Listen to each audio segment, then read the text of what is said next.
Hey, everybody, it's Scott Steen with winnersandwhiners.com coming to you with the Monday edition of Today in Sports Betting.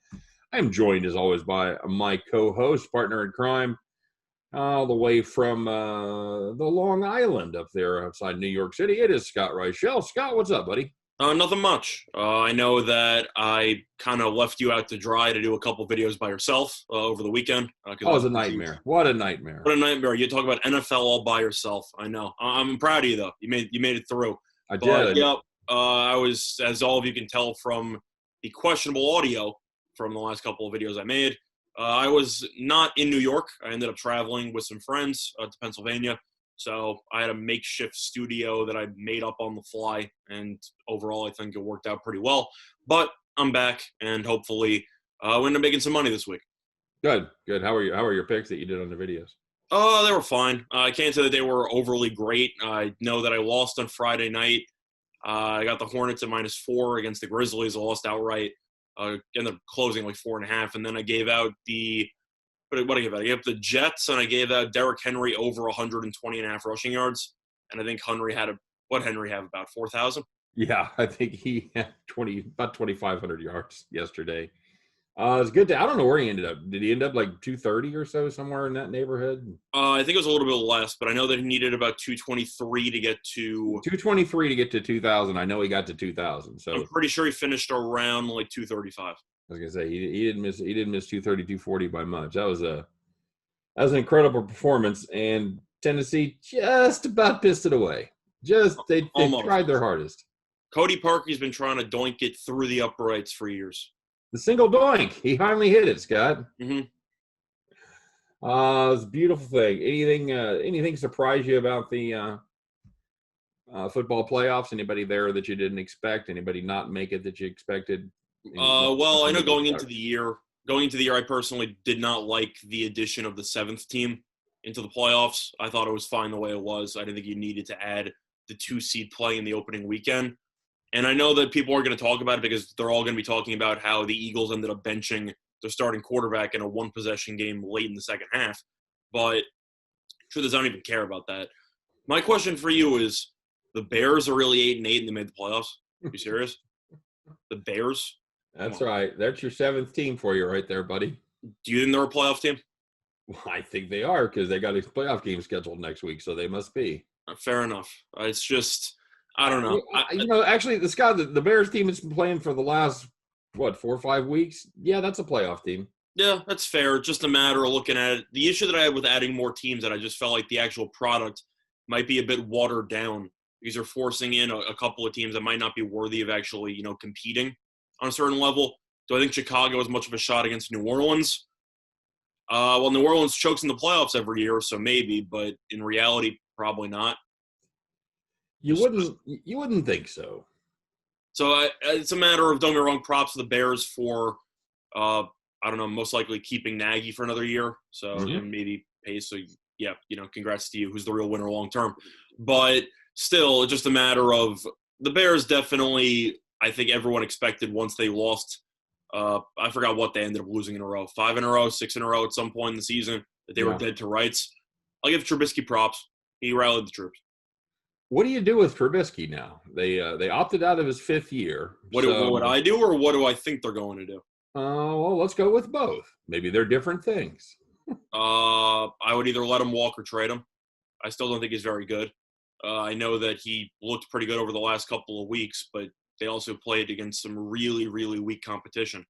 And I feel like Trubisky, don't get me wrong, looked good against the weaker competition, but I don't think he looked great against Green Bay yesterday. Who trades for Mitchell Trubisky? I'm just throwing it out there that if somebody would take on Nick Foles' contract, oh, wait a second, that's the Bears. That's the Bears who took on Nick Foles' contract. That's a great question. I don't know. But the only thing I do know is that I think the Bears are going to pay him.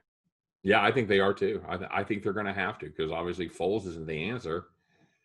Trubisky, came back and for better or for worse, led them to the playoffs. I think you got to pay him. I think they're between a rock and a hard place because I don't think that's the good path for him, but I don't think they have a choice. So the truth is, I wouldn't. I would probably just either draft a quarterback or just try something.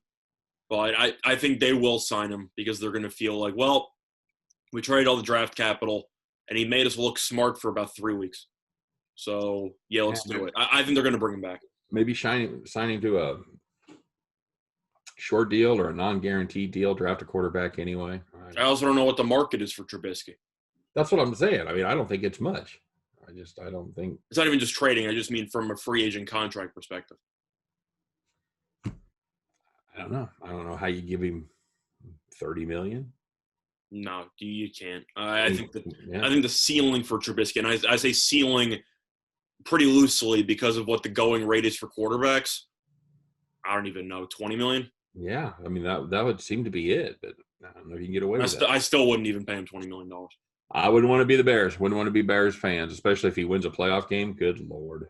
That's the thing, is that you also have to always factor in what's the risk reward of making the playoffs or maybe having a short playoff run to potentially hamstringing yourself long term. Yeah. And that could be a serious problem. I understand. Well, Bud, today we've got no Monday Night Football for the first time in over 4 months. We've got no Monday Night Football. We've got no college football. We've got basketball, my friend. So know it, live it, love it. It's not even a great basketball card, Scott. We're just going to hit a couple of college games and hit the pro game that's on TV there.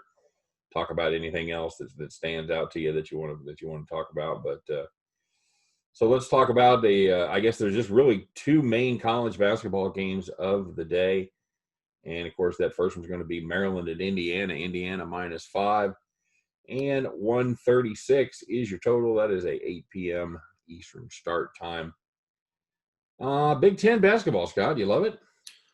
I definitely think that it's the deepest conference in all of college basketball. I mean, this conference is just loaded from top to bottom. When you actually go through the rankings, I mean, the Big Ten, it feels like, has about 8 teams in the top 25 pretty much every week at this point. They have a lot of talent. And I think you'll agree with that. No, absolutely. Absolutely. I mean, top to bottom, it's hard to argue that they're not the best conference in basketball. It really is. I mean, it used to be the Big East when they had all the teams before some of them moved to the ACC. Now the ACC isn't as sharp as it used to be. I don't know if the Big Ten has a team that might win the title or anything like that, but I do know that there's a lot of tournament teams here. Right. Agreed. Yeah, I don't know that anybody stands out head and shoulders above a kind of team that can compete with KU or Gonzaga or whoever, but they definitely have the middle to lower echelon teams are probably better than any other conference, no question. Who do you like in this one? You got two teams that are, you look at their stats, they're pretty similar. Both of them 6-4 straight up. Any thoughts on this one? Who do you like here with this Maryland and Indiana game? Well, I think this one's pretty close. I think 5 is a pretty sharp number. I know that Indiana tends to play well at Assembly Hall, but of course the lack of fans definitely hurts. Maryland is 1-3 in conference play, the 1 coming on the road against my Badgers, who beat Michigan State on the road, which doesn't really mean anything anymore because Michigan State has been awful so far this season.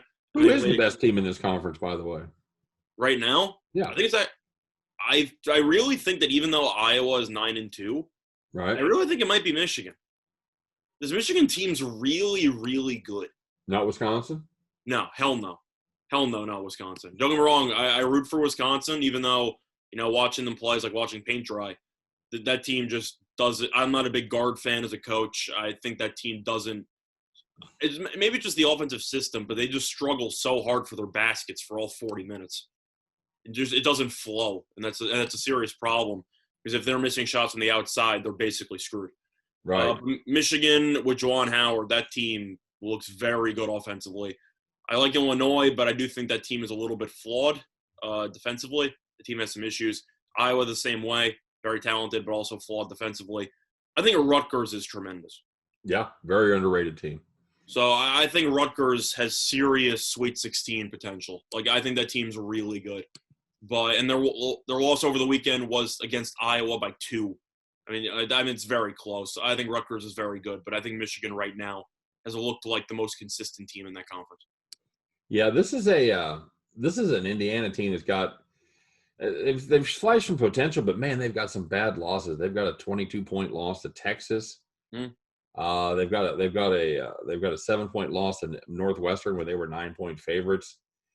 Can you count on this team right now? The truth is, I think you can, because you just mentioned two teams that have been ranked so far this season. Texas just smacked Kansas on the road by like 30 over the weekend. Yeah, that was brutal. That loss looks a lot better after this weekend's action. No question about it. Yeah, but you have that. You have the loss to Northwestern. Northwestern was actually ranked for about a week or so before they ended up losing to Iowa. You lost to Illinois, who's also been ranked. You lost to Florida State, who's also been ranked. So even though Indiana's 4 losses, the level of competition those 4 losses actually are pretty tough. So I'll give Indiana a bit of a pass there. Meanwhile, Maryland, I know they beat Wisconsin in some thrilling upset win. This team also just isn't very good. If you just look at the actual roster makeup, this team is, I guess, fine. You lose on the road to Clemson by 16. All right, I guess. You lose to Rutgers by double digits. It's fine. You lose to Purdue by 3 on the road. I know Purdue has been night and day on the road compared to home. I don't really think Purdue's that good. But looking at Maryland's team, I just think Indiana's better. I think Indiana just has a little bit more weapons on the interior. And for that reason, I'll lean to Indiana. Am I thrilled by it? No, because I don't think Indiana's that great of a basketball team. But I really am just not sold on this Maryland team, and I'm not going to overreact to one game against Wisconsin. I just think Maryland this year is I don't want to say a bottom feeder in the Big Ten because they're somewhat respectable, but they're definitely not upper echelon. All right. You know what? I'll lean the other way. I'll take the points. I'm not sure Indiana's 5 points better than anybody right now, especially in conference play. Sure.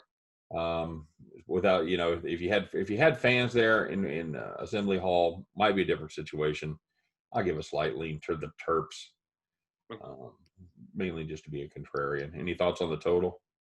For the total here, I know that you have seen a little bit of money coming in on the under, as it's gone from 137.5 to around 136.5. I'll lean under as well. I know Indiana defensively wasn't great against Penn State, but Maryland offensively doesn't really play that up-tempo. They can slow it down a little bit. Indiana's kind of the same way, where Indiana has a lot of offensive talent, but they kind of just love to play in the half court. I'll lean to the under, and this game will be a little bit more of a physical type of showdown here, so I'll lean to the under. All right, yeah, I think that 136 is a pretty sharp number right there. So. Yep. All right, and moving on to the Big 12, that's going to be our other matchup there, our other Monday night matchup there between major conference teams as West Virginia Mountaineers and Oklahoma State get together. And see what the line's done here. It's not a lot, moved a little bit towards West Virginia. West Virginia now -2, and 142.5 is your total. What you got here, buddy? So for this one, even though money has come in on West Virginia, I'm going to lean to Oklahoma State here as the home team in conference play. These two teams, I feel like when the spread is short and you have a top 10 team versus an unranked team, usually that kind of tells you something. I know that money has come in on West Virginia, as I just said, but the team's coming off a loss on the road to Oklahoma. Oklahoma State, 7-2. They've been pretty solid this year. I know that they're 1-2 in conference play. Their 2 losses to TCU and Texas have come by a combined 4 points. So they've been right there, and they ended up beating Texas Tech on the road in overtime in their last game. Very impressive win for Oklahoma State.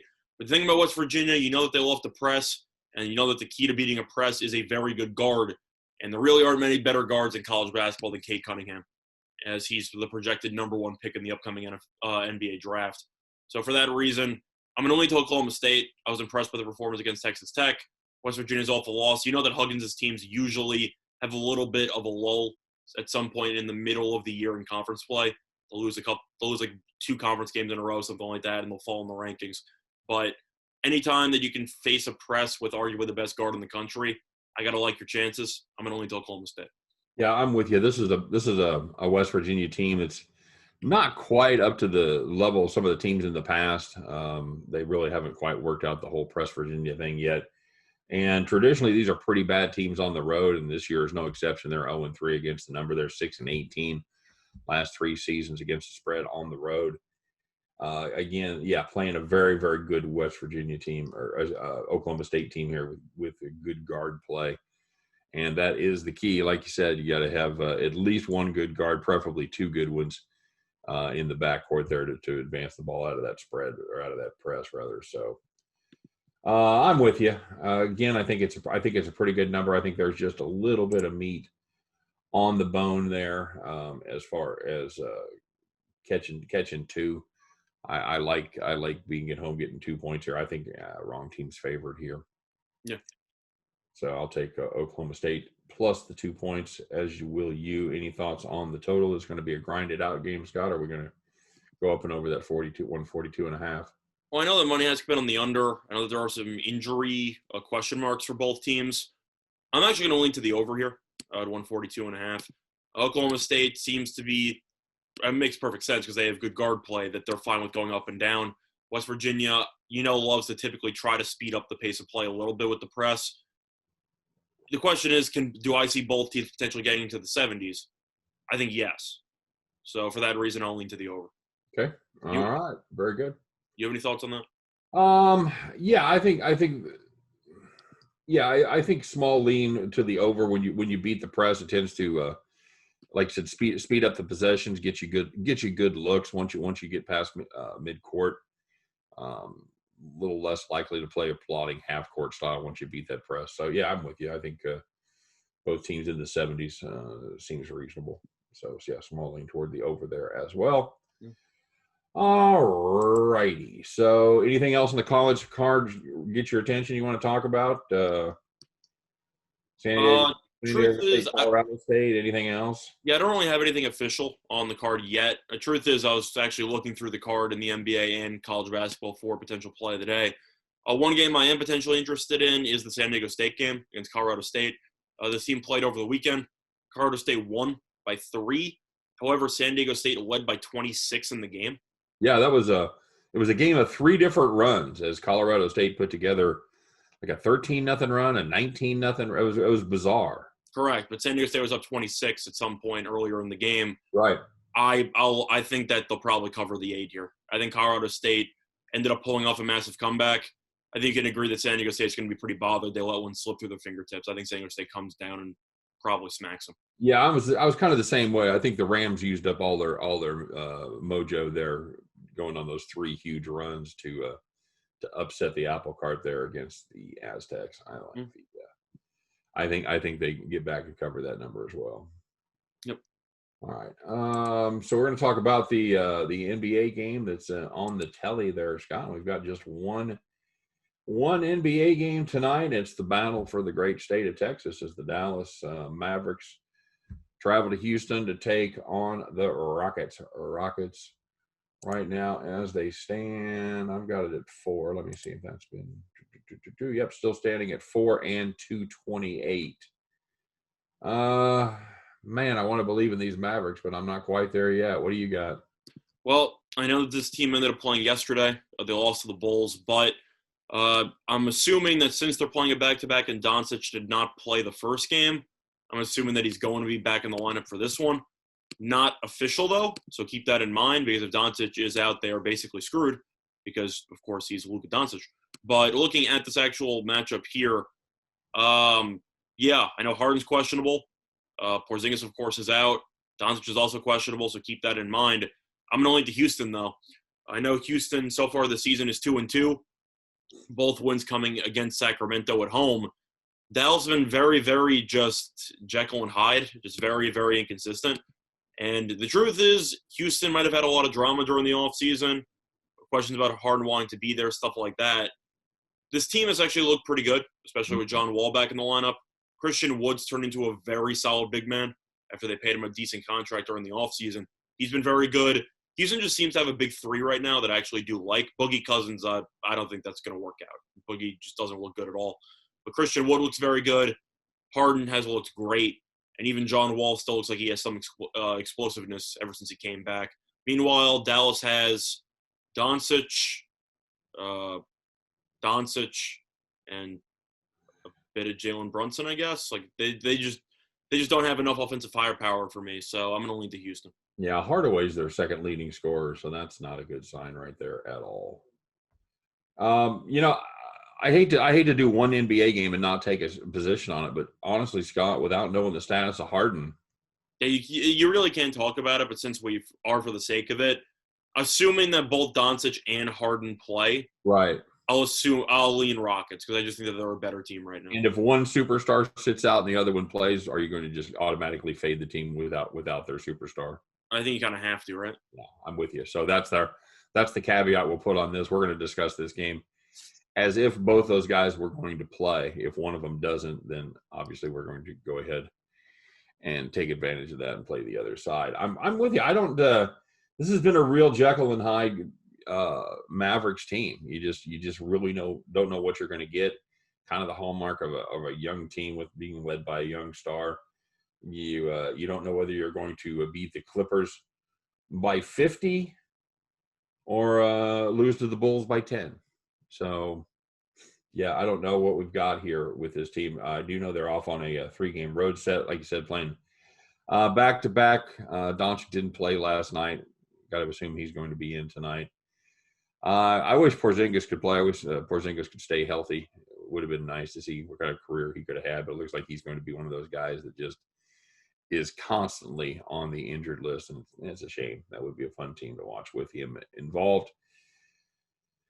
Yeah, I'm with you here. Houston's the home team. Harden's playing good basketball right now. They've picked up a couple nice wins over the Kings back to back. They're at home. They're in the middle of a little home stretch. Well, that's the thing also is that the first 2 losses came when they weren't at full strength.